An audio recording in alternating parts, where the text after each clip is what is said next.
have different views about narcissists and what causes them to manifest.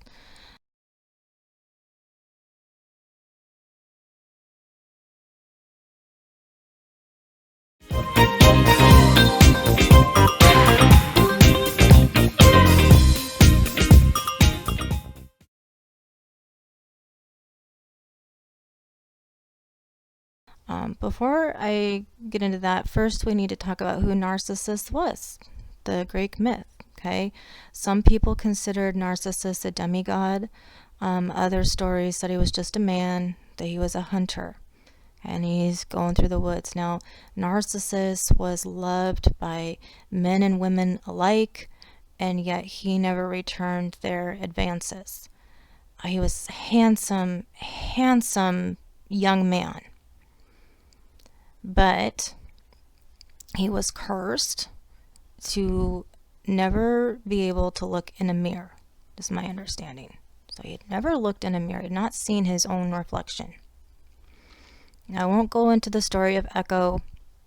There's different, with Greek mythology and then Roman mythology, stories change, but generally, the general gist of it is that he comes upon a pond of water and sees his reflection in the water, but doesn't know it's his own reflection. And so there in the water is this handsome, handsome young man staring at him. And it just captured Narcissus' heart. And Narcissus thinks that this is a real person in the water. Now, keep in mind with these stories, the mythology, that we're dealing with magical creatures. They had nymphs and spirits, all monsters, all sorts of things in the magical kingdom, all sorts of things. So for there to be a real person in the water, that is that would be within the realm of possibility. Okay. So he thought it was a real person, in someone separate from him, in the water, reaching out to him, gazing at him. So he is gazing at this young man who is gazing at him. They're longing for each other. And he's reaching out to embrace this beautiful, beautiful young man that they can never touch. As soon as he touches the water, the person vanishes for a moment and then he's back. What's interesting is in science, there is this, I don't know if it's a law or principle. I'm a homeschooling mom, so I'm still learning things I didn't learn when I was younger. And so apparently in science, this really actually freaks me out. We never actually can touch anything or anyone. It feels like we do, obviously, but on a microscopic level, look it up, Google it. I'm not joking. You can never actually touch anything or anyone on the microscopic level. There will always be space between us, unless you get punctured.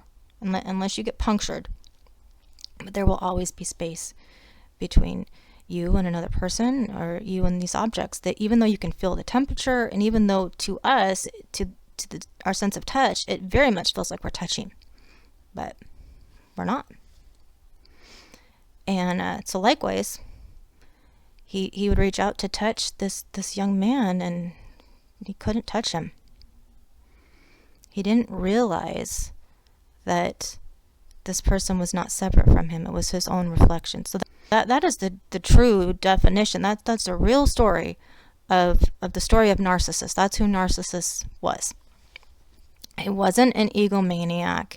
He wasn't somebody who was self-absorbed and only caring about himself. He was someone who did not recognize his own reflection. So, metaphysically speaking, we're all narcissists.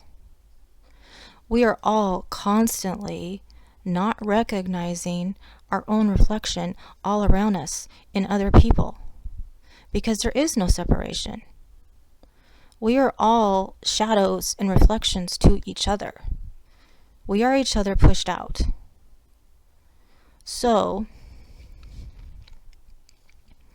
another way of looking at Narcissus is he didn't know his own identity. He didn't know who he was. He didn't know what he looked like.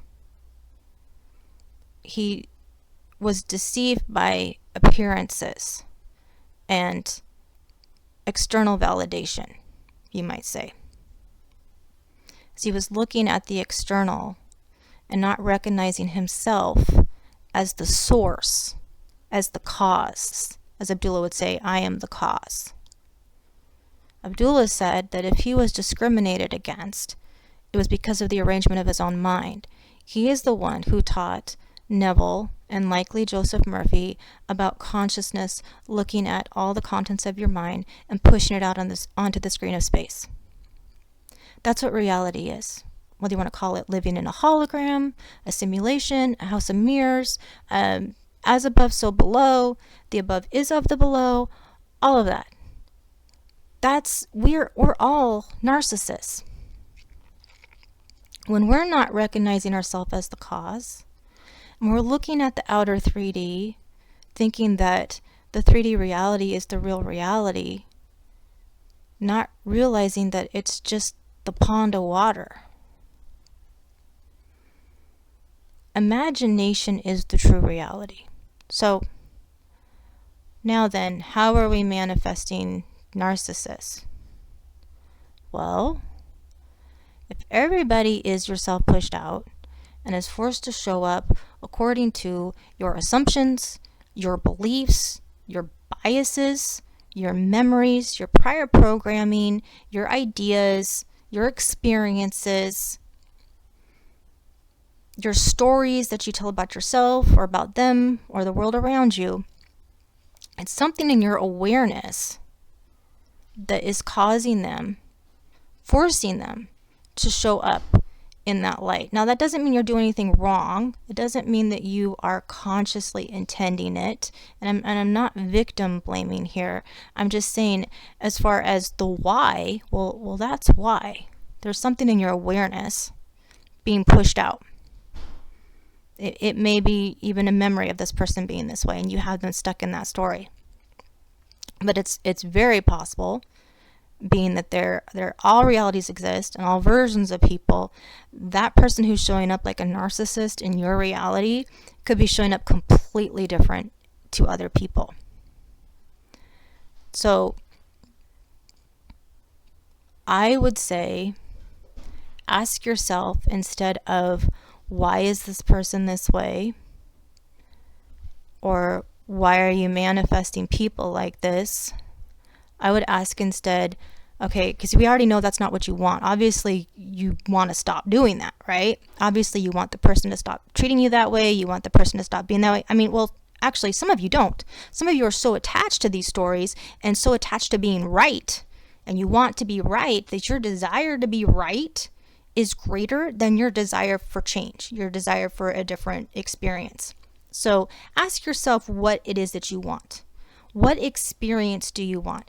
Do you want to experience a better version of this person? Do you want to experience other people showing up? Do you want to just stop manifesting people like this? Is it a general thing? Is it specific to this person? Get really, really clear on your desire first, okay? Because it could be, as far as like how to manifest what you want, it could be changing a specific story about the person. It could be revising your memory. It could also be a blanket belief, an umbrella belief, a general belief about people in general, about men in general, about women in general, about people who are like this person. I don't know what the stories are that you're telling. Now, am I saying that this person isn't a narcissist? I think that when we manifest things and we experience things in our reality, that our experiences are valid. So I don't want to invalidate your experience. I think that how the person has been treating you or showing up, according to your experience should be validated, okay? So I'm not invalidating it. But you can still manifest this person to show up completely different. I think there's a difference between validating your experience and trapping somebody in a label or a story. And I also think there's a lot of people going around assigning labels who aren't psychologists and aren't therapists and aren't clinically licensed or trained to be able to make those assessments. So I say, do what is healthiest for you. Do what gives you joy and satisfaction in life and is in keeping with your desire. What do you really want? What do you want with this person? What do you want with people in general? And then go from there with how you go about manifesting that.